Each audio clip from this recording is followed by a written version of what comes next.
Do you think you'll ever be able to settle down and have a conversation and be friends with Kody and Robyn? I can still be very friendly with Kody. I never really had much of a relationship with Robyn. Hi everyone, it's Meri from Sister Wives Daily. Welcome back to the channel.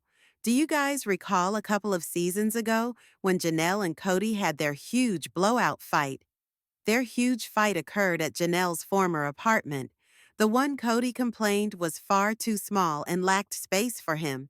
That same battle where he essentially said, "Go ahead and tell everyone in the world he was gaslighting her, abusing her, and manipulating her." I mean, did we actually need to hear him say it aloud? We've all been seeing it play out for years, haven't we? And recall how during the build-up to that season, Kody was always attempting to get Janelle to act like Robyn? He was always telling her such things as, "I trust someone who's basically loyal to me. You can have what I have with her if you're basically loyal too." Which really meant, follow me and don't question me. Now, Robyn does stand up for herself, but only because Kody's a little whipped when it comes to her and whatever's happening down below. He's a man entirely under her control. So now he's trying to make everyone else do the same. Let him be the man of the house. Get your kids in line. What he didn't just say was, when we fight over the kids, you listen to me. Because Janelle at the time wouldn't eject two of her sons, Garrison and Gabriel, one of whom, as we all now know now, has sadly passed on. But when he made the same argument with Robyn over Dayton, they ejected Dayton and forced him to live in an RV parked in the driveway. Look, I understand that Suki has a job and needs to ask difficult questions, but I truly wish that we could cease and desist on mandating these reconciliation questions. I wish people would stop asking these women whether they can see the possibility of being friends with Kody again. I get that when you have children with someone, you're basically stuck with them for good. But when those children are older, they get to have their own relationships with each parent individually. And as grown-ups, they don't actually need their parents to be close any longer. If the child is bonded to you, then that's your bond with them. If they're bonded to the other parent, that's their deal. There isn't actually any need to intersect, unless it's for something like a wedding or birthday. And even at those gatherings, you don't have to speak or even socialize. You can simply be two individuals in the same room.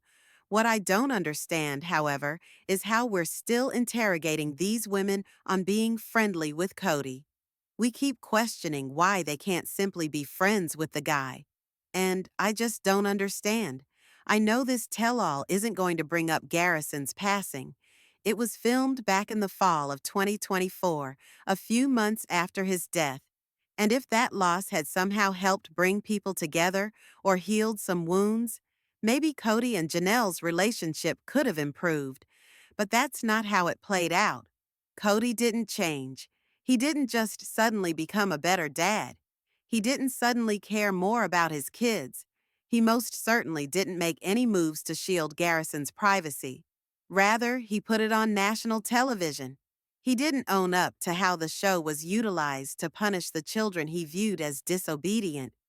Just imagine how terrible it is to have been a part of a reality show, then depart from it, only to have your parents remain on it, discussing you, exposing you to their drama, whether you want it or not. And if you wish to clear your name, you pretty much have to return to the show. But doing that only feeds the cycle, gives your dad even more content to twist and weaponize against you. It's a perpetual cycle: bullying, yelling, mayhem. Then the shows air again in rerun form. Then the clips get shared on social media. One day, perhaps 50 years from now, or perhaps sooner, someone will conduct a complete study on the negative impact of reality TV on families, and particularly on the children. I would place money that each and every one of these children has some kind of trauma due to the show. So yeah, with all that in mind, Kody pulled Janelle through hell, and now Suki wants to know if Janelle would still talk to him. Check it out. Oh, I could sit and talk to them. That would be fine. Yeah. If it was all superficial, I would be fine. If we, I would talk to them. That's no big deal. Yeah. Can you imagine what life would be like if Janelle was able to simply be truthful with what she really feels? I believe part of the reason she does not like to answer some of these questions is because she is always thinking about the ripple effect. How what she says could be picked up by the media, how it could be received by her family, how other people could interpret things. When you release something out into the world, let alone publicly, it has a certain lasting effect on many people. So, understandably, when your words might impact others in huge or small ways, you really do watch yourself. From all I've heard, and no, I haven't had direct dealings with Janelle myself, but I've talked to a great number of people who've known her. I can tell you, all those people say the same thing. Those who were around her in Flagstaff, friends from her Vegas life, even former members of their church, every one of them will tell you that Janelle is truly one of the kindest people you'd ever want to meet. She's always been careful with her words, not wanting to hurt anyone's feelings, and just a thoughtful person in general. She's not measured in manipulative terms. She's just very deliberate with her words. And if you're already in a vulnerable position, such as after losing a child, you likely wouldn't want to get too deep into emotional space, such as describing why you don't want to be around your ex-husband anymore. The last few seasons, I believe that it's become quite apparent that Janelle and Robyn don't share anything in common. Janelle's been definite in saying that she doesn't like the way that Kody treated her children. She's mentioned repeatedly that the relationship is past repair due to how bad he treated them, how he always wanted everyone to be just like Robyn. I also believe there could be a bit of emotional space there, like perhaps it's easier for her not to have to think about the past or something, so she just doesn't. You get me? It's like when you have a toxic ex who was so bad, you don't even care to break down why you're over them. You're just over it. You've moved on. You don't even want to entertain the thought. But then, being on this show, you're kind of forced to revisit it. She might be at that place emotionally where she's just finished, completely over it. And now that Kody's no longer in her life, she doesn't want to keep digging into the reasons why she wants to keep it that way. Honestly, I believe the tell-all might pose more substantial questions than simply, would you be friends with Kody? I understand. It's a headline. And sure, hearing her tell us she wouldn't be his friend makes for a decent headline. But still, what if the questions were truly about things that happened in the past rather than what might be? Something based on actual events rather than theorizing what might happen? We already know why she doesn't desire a friendship with Kody. Would you want to be friends with someone who bullied your children, who treated you badly, used you financially, demeaned you, used your credit for houses, and then went back and continued trying to win you over again and again? Janelle's been brought back into Kody's circle several times, but I do believe for her, the only way she can be truly free of him is to go completely no contact.